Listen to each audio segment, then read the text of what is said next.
जय हिंद प्यारे दोस्तों, उम्मीद करते हैं आप सब सही होंगे, पढ़ रहे होंगे, पढ़ाई बढ़िया चल रही होगी आप लोगों की।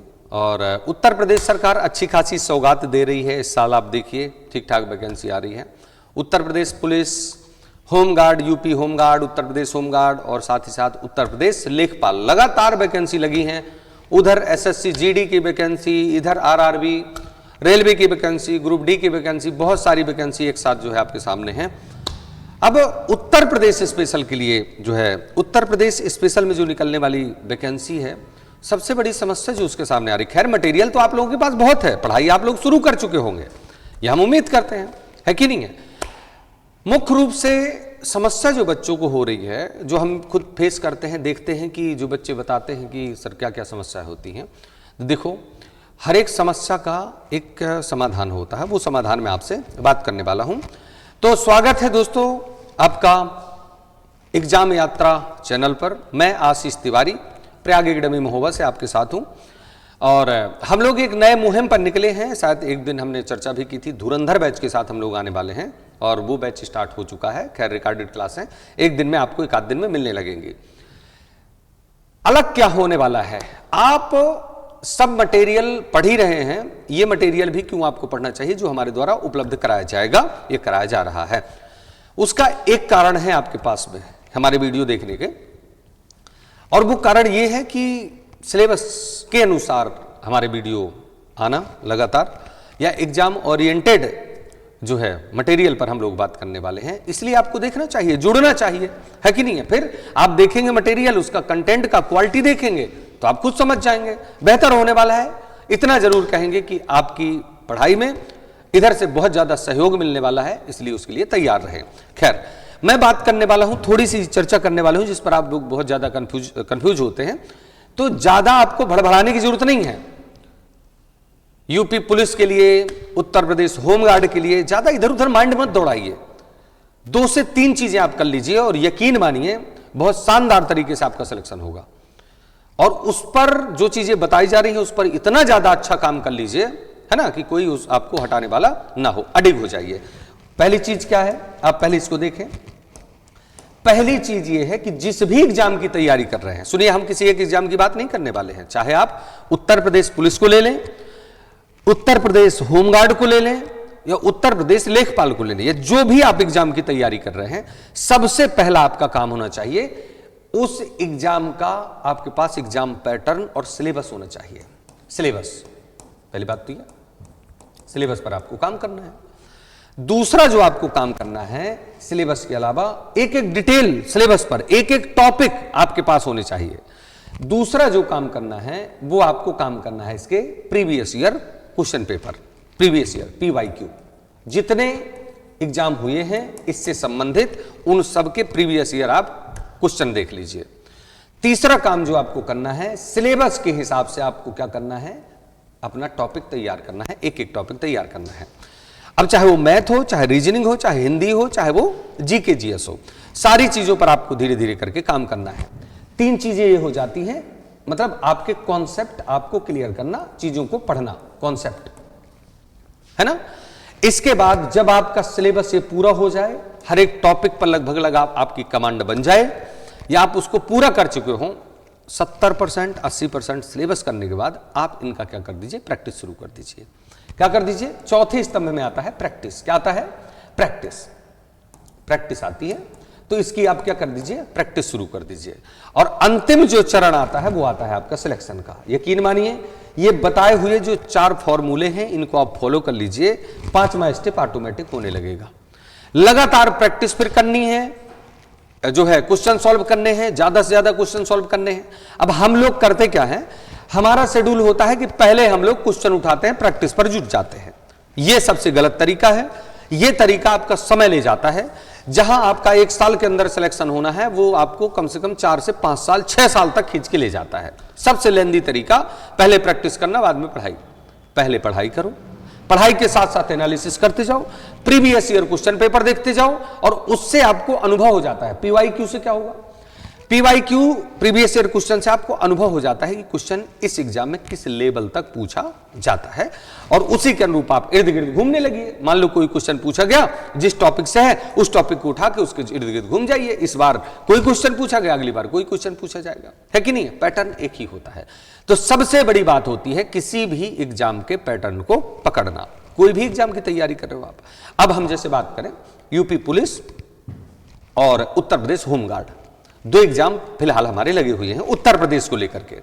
लेकिन जैसे यूपी जीके है, दोनों में कॉमन है। यूपी जीके इसमें भी आना, होमगार्ड में तो 20 नंबर का यूपी जीके आना है। इसमें भी उत्तर प्रदेश पुलिस में भी ठीक ठाक यूपी जीके के क्वेश्चन पूछ लिए जाते हैं। अब इसमें क्या करना है, देखो एक टॉपिक दोनों में काम करने वाला है, यानी कि जीके जीएस एक बार पढ़ो, उत्तर प्रदेश पुलिस में भी वही काम करेगा और होमगार्ड में भी वही काम करेगा। हाँ, कुछ टॉपिक अलग हैं जिन पर आपको थोड़ी सी मेहनत करनी होगी, है ना।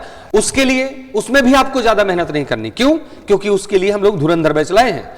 धुरंधर बैच में मैथ, रीजनिंग, हिंदी और जो जीएस चलना है वो पूरा का पूरा आप देखो। खैर कवर तो वो ऑल वनडे एग्जाम को करने वाला है, लेकिन मुख्य फोकस जो है उत्तर प्रदेश पुलिस और होमगार्ड यूपीएसआई, है ना। यूपीएसआई में भी उत्तर प्रदेश स्पेशल आना है, यूपी पुलिस में भी उत्तर प्रदेश स्पेशल आना है, उत्तर प्रदेश होमगार्ड में भी यूपी स्पेशल आना है कि नहीं। तो यूपी स्पेशल को हम इस कदर पढ़ लें कि चाहे वो होमगार्ड हो, चाहे एसआई हो, चाहे वो पुलिस हो या लेखपाल हो, सब में हमारा कवर हो जाए। और ये कवरिंग होगी धुरंधर बैच में। धुरंधर बैच जो लगातार आपका जो है वीडियो इसमें डालेंगे, रिकॉर्डेड वीडियो, लाइव वीडियो, है ना। प्रैक्टिस कभी परेशान नहीं होना आपको। प्रैक्टिस के लिए भी हम पूरा इंतजाम किए हैं। प्रैक्टिस भी हम शुरू होगी, टॉपिक वाइज प्रैक्टिस शुरू होगी, हर एक सब्जेक्ट की प्रैक्टिस शुरू होगी। तो हम ये आपसे यही कहना चाहते हैं कि ज्यादा परेशान होने की जरूरत नहीं है, इधर उधर ज्यादा भटकने की जरूरत नहीं है। सिलेबस पकड़ लीजिए और सिलेबस वाइज, टॉपिक वाइज अपना जो है पढ़ लीजिए और पढ़ के प्रैक्टिस पे लग जाइए, है कि नहीं। जैसे हम आपसे बात करें थोड़ी सी, ये है उत्तर प्रदेश का जो है सिलेबस, उत्तर प्रदेश का सिलेबस, उत्तर प्रदेश पुलिस का सिलेबस और उत्तर प्रदेश पुलिस में जीएस के जो टॉपिक आने हैं। दोस्तों मेरा जो सब्जेक्ट है वो जीके जीएस का है और मैं Uttar Pradesh GK, geography, history, polity और जितने भी सब्जेक्ट आपके काम के हैं वो सभी मैं जो है आपके समक्ष प्रस्तुत करता हूं।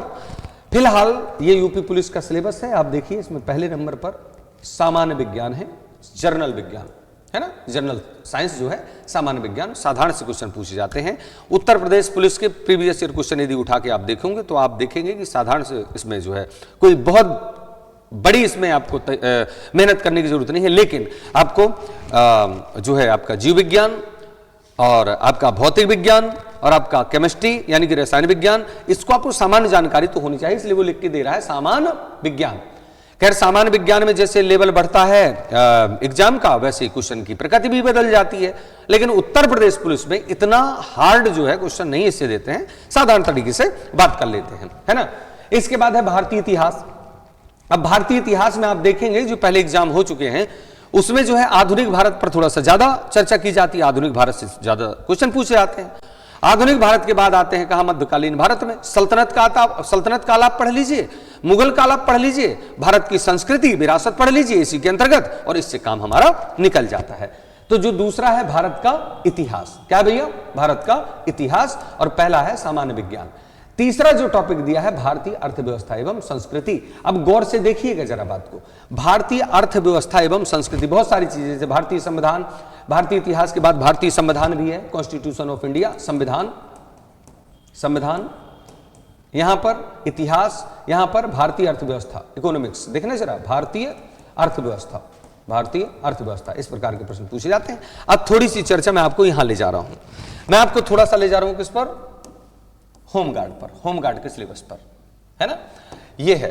तो इसमें देखिए आप कहीं ना कहीं ये टॉपिक आपको देखने को मिलेंगे, भारत का इतिहास, ये देखिए एक एक पर बात करते जाएंगे, इधर भी बात करेंगे और इधर भी, भारत का इतिहास, भारतीय संविधान, मिला आपको, भारतीय अर्थव्यवस्था एवं संस्कृति, और जरा गौर करके देखिएगा भारतीय अर्थव्यवस्था एवं संस्कृति, ये देखो, है ना, यहां पर भारतीय अर्थव्यवस्था एवं संस्कृति, ये आपको दिया होगा, यहां पर स्पष्ट रूप से दिया है, ये दिया है, ये देखो, ये देखो, भारतीय अर्थव्यवस्था एवं संस्कृति, है ना, भारतीय संविधान, भारतीय इतिहास।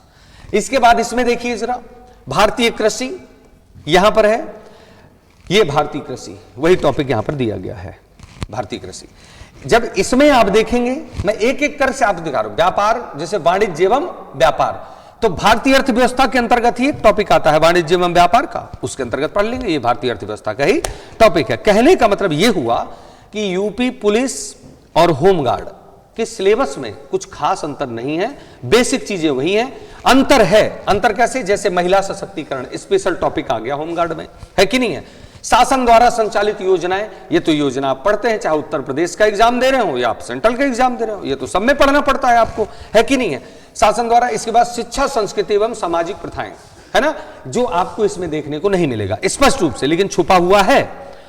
आप इन टॉपिक को पढ़ेंगे तो कहीं ना कहीं ये टॉपिक आपको छुपा हुआ नजर आएगा, है कि नहीं है। आगे बढ़े, पर्यावरण एवं नगरीकरण, जनसंख्या, वाणिज्य एवं व्यापार, है ना, और इधर पर पर्यावरण एवं नगरीकरण। आप इसको देखें, जरा देखें गौर से, पर्यावरण एवं नगरीकरण, ये देखिए पर्यावरण एवं नगरीकरण, बहुत सारे टॉपिक हैं जो, ये देखिए पर्यावरण एवं नगरीकरण का टॉपिक स्पष्ट रूप से दिया गया है। प्राकृतिक घटनाएं, जनसंख्या, है ना, फिर भारत का भूगोल, तमाम तरह के जो टॉपिक हैं, एक एक टॉपिक पर हम अभी फिर से बात करेंगे, है ना, यूपी पुलिस और होमगार्ड के भी।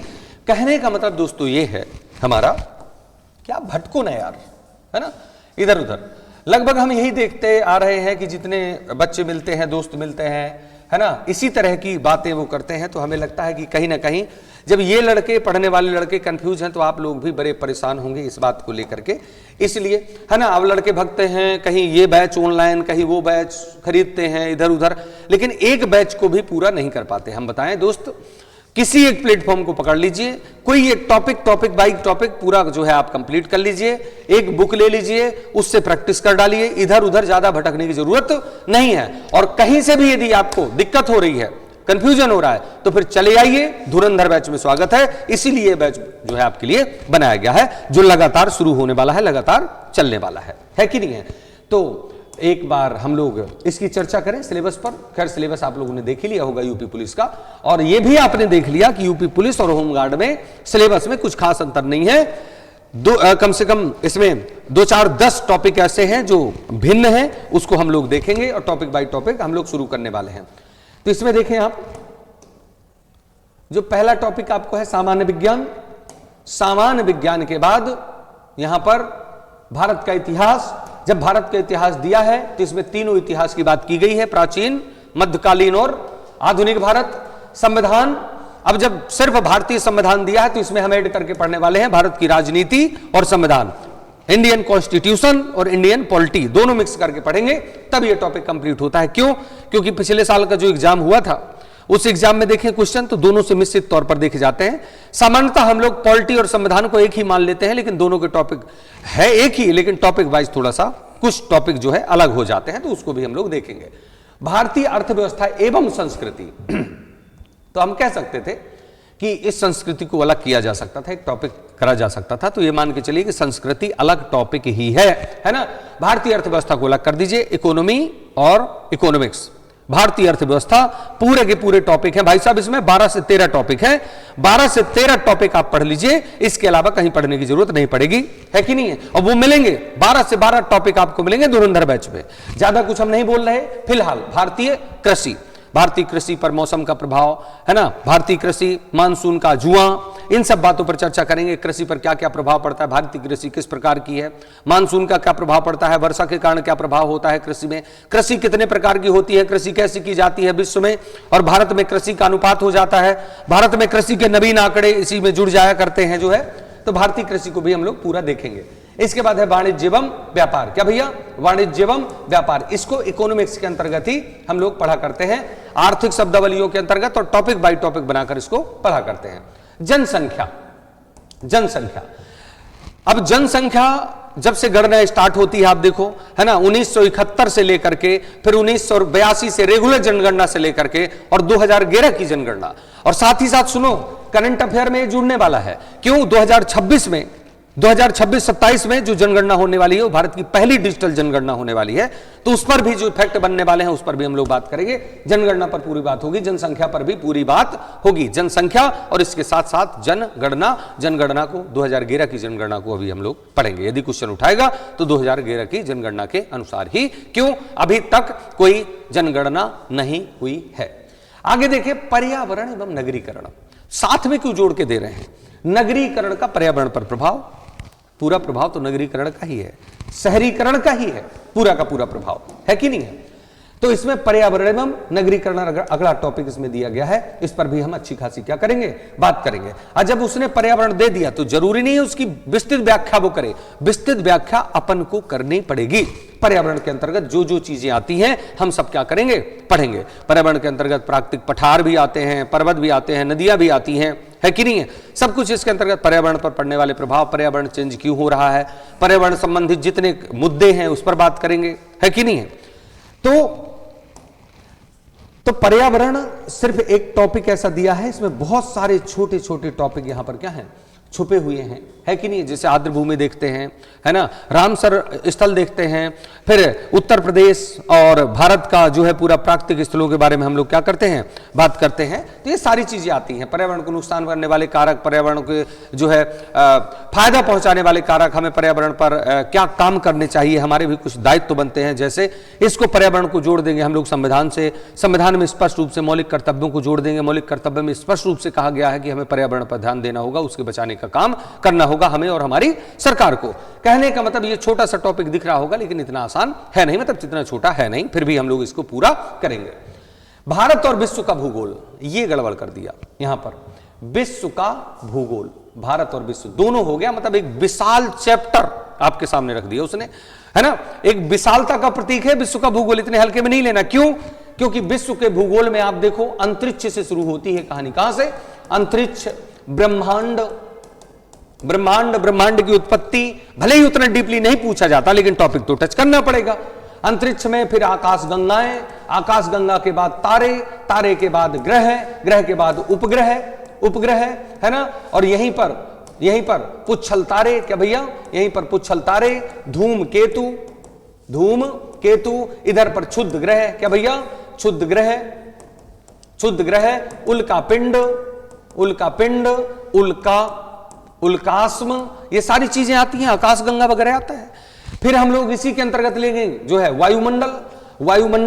वायुमंडल की परतें। खैर हम डिटेल पर चर्चा करेंगे, फिलहाल हम बता रहे हैं कि इतना आसान छोटा टॉपिक नहीं है, है ना, लेकिन कवर तो होगा। फिर इसके बाद हम लोग उतरते हैं कहां, ग्रहों में। ग्रहों के बाद आ जाते हैं सीधा हम लोग कहां, पृथ्वी में। चूंकि पृथ्वी एक क्या है, ग्रह है। पृथ्वी जब आएंगे तो पृथ्वी की उत्पत्ति पर हम लोग बात करते हैं। पृथ्वी की उत्पत्ति, क्या भैया, पृथ्वी की उत्पत्ति जब हो जाएगी तो फिर पूरा उससे जो है सागर, महासागर बनेंगे। तो इसमें आ जाते हैं क्या, महासागर, द्वीप आ जाते हैं, द्वीप, महाद्वीप, है ना। ये सारी चीजें पढ़ने को मिलती हैं। फिर जब हम लोग महाद्वीप के अंदर एंट्री लेते हैं तो महाद्वीप के अंदर मिलते हैं पर्वत, पठार, नदियां, झील, तालाब, है ना।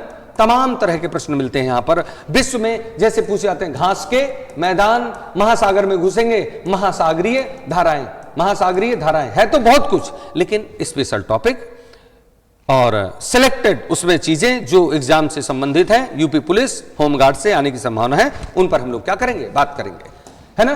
तो ये अभी निपटा किसका, विश्व का भूगोल। वहीं हम बात करें यदि भारत के भूगोल में, किसके भैया, भारत के भूगोल में, है ना।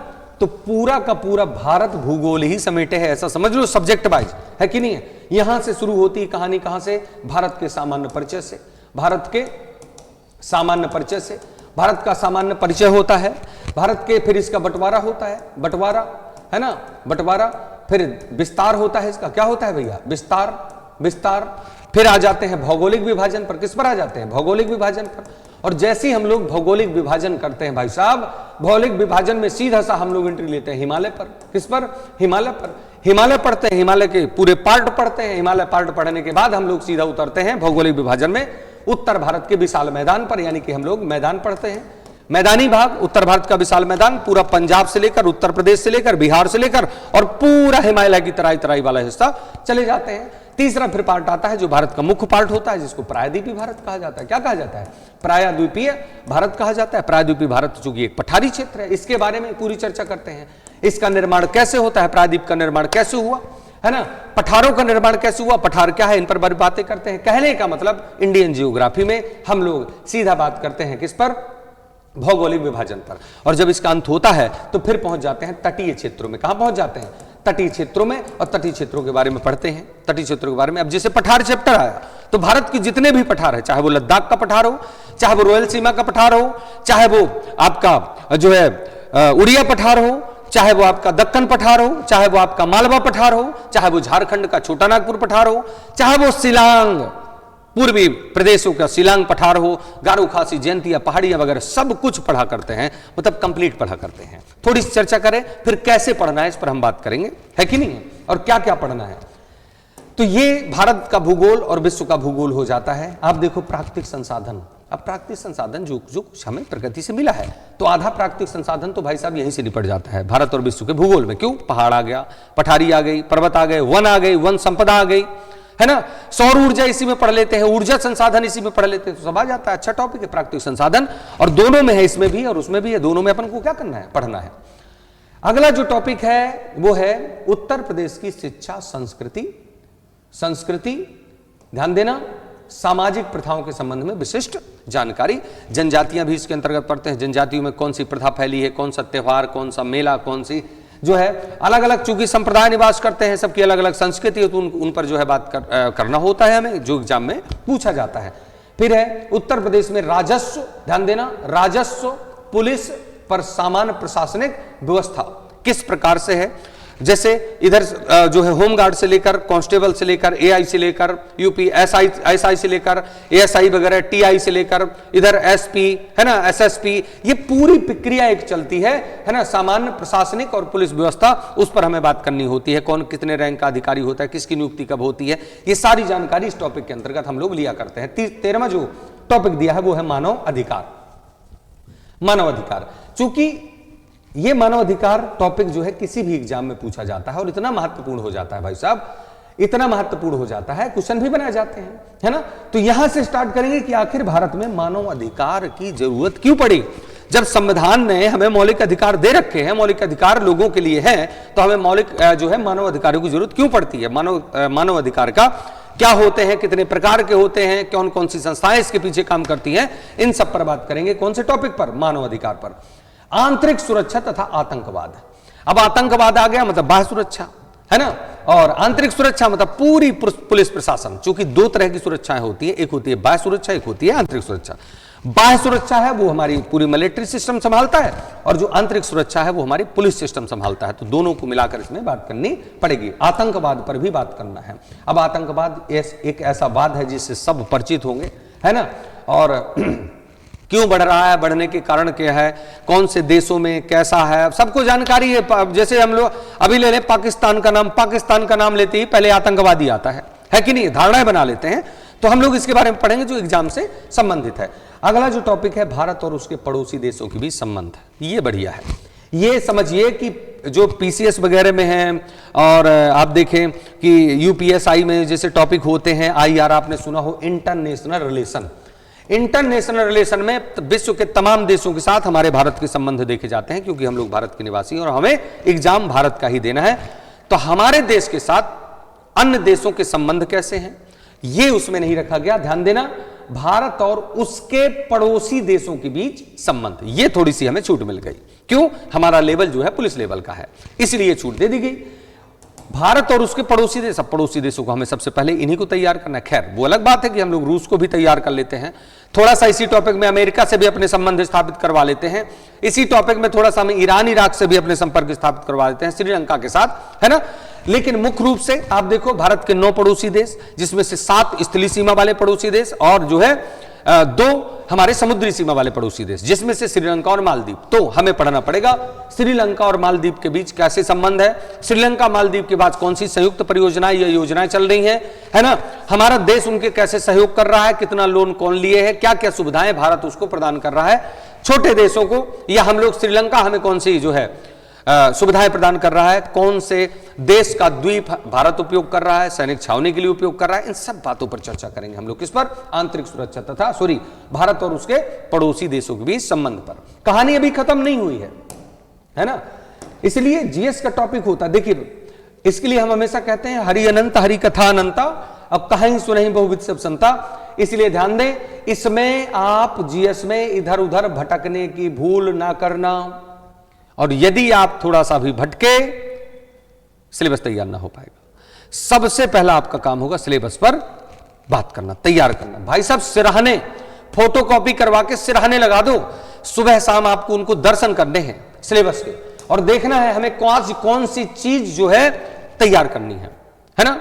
रात में लगा दो कि सुबह उठते ही हमें यह टॉपिक कंप्लीट करना ही करना है, और जैसे ही वो टॉपिक कंप्लीट हो जाए उसमें सिलेबस में जाकर टिक लगा दो ऐसे कि ये टॉपिक कंप्लीट हो गया। और जब कंप्लीट हो गया तो आज दूसरी रात में अगला टॉपिक का निशान लगाओ कि ये टॉपिक दूसरी रात में हमें जो है तैयार करना है, और जो टॉपिक तैयार होते जाए उसके क्वेश्चन लगाते जाओ, पीवाई के क्वेश्चन लगाते जाओ। फिर देखो मजा भी आएगा पढ़ाई का, है ना, आनंद आएगा आपको। पढ़ाई में भी आनंद आता है, लेकिन जब बेहतरीन तरीके से किया जाए तो, रणनीतिक तौर पर किया जाए तो, है ना, नहीं तो पढ़ तो दुनिया रही है भाई। देखो जरा, राष्ट्रीय तथा अंतरराष्ट्रीय महत्व के विषय, वर्तमान में जो मुद्दे चल रहे हैं भारत के अंतरराष्ट्रीय स्तर पर, उन पर थोड़ी सी समीक्षा तो की जानी चाहिए। अब ये कोई भी मुद्दे हो सकते हैं, इसको आप करंट अफेयर से भी जोड़कर देख सकते हैं, करंट अफेयर में भी जो है जोड़ सकते हैं, क्योंकि वर्तमान के जो मुद्दे चल रहे हैं उनको, जो पिछले मुद्दे निकल गए, जो घटनाएं घटी हैं, उन सब पर बात करनी होगी। राष्ट्रीय तथा अंतरराष्ट्रीय महत्व के विषय। इसके बाद है 17 नंबर का, जो देखो आप कुछ नंबर है 17 नंबर, संगठन, राष्ट्रीय तथा अंतरराष्ट्रीय संगठन, राष्ट्रीय तथा अंतरराष्ट्रीय संगठन। ये तो भैया स्टैटिक जीके का जो है टॉपिक है, ये तो हर एग्जाम में कहीं भी कहीं पूछ लिया जाता है। आप एसएससी जीडी का उठा के देखो, एसएससी सीजीएल में उठा के देखो, सीएचएसएल में उठा के देखो, एमटीएस में उठा के देखो, एसआई में, पीसीएस में, पुलिस में, लेखपाल में, जितने भी एग्जाम है सब में ये टॉपिक आते हैं। कुछ टॉपिक ऐसे हैं स्टैटिक जीके तो सब में ही आता है, तो स्टैटिक जीके एक बार तैयार करो, सभी एग्जाम के लिए काम करता है ना। संगठन, राष्ट्रीय और अंतरराष्ट्रीय संगठन, विमुद्रीकरण और उसका प्रभाव, ये स्पेशल टॉपिक है किसका? यूपी पुलिस का। विमुद्रीकरण, विमुद्रीकरण मतलब नोटबंदी, हम जिसको साधारण भाषा में कहते हैं। ये विमुद्रीकरण हम किसमें पढ़ते हैं? इकोनॉमिक्स में ही जोड़कर पढ़ा करते हैं, लेकिन इसमें अलग से टॉपिक है, तो इकोनॉमिक्स में ही अलग से टॉपिक दिया गया है। हम विमुद्रीकरण को थोड़ा सा और डीपली जाकर इसके क्वेश्चन सॉल्व कर लें, साधारण तरीके से आ जाएगा, उसमें कोई बड़ी बात नहीं है। मुद्रा, विमुद्रीकरण, मुद्रा को चलन से बाहर क्यों किया जाता है? विमुद्रीकरण यानी कि मुद्रा नोटबंदी क्यों की जाती है? पहली बार कब हुई? प्रक्रिया क्या रहती है करने की? इसका प्रभाव क्या होता है ना? इन सब बातों पर चर्चा करेंगे।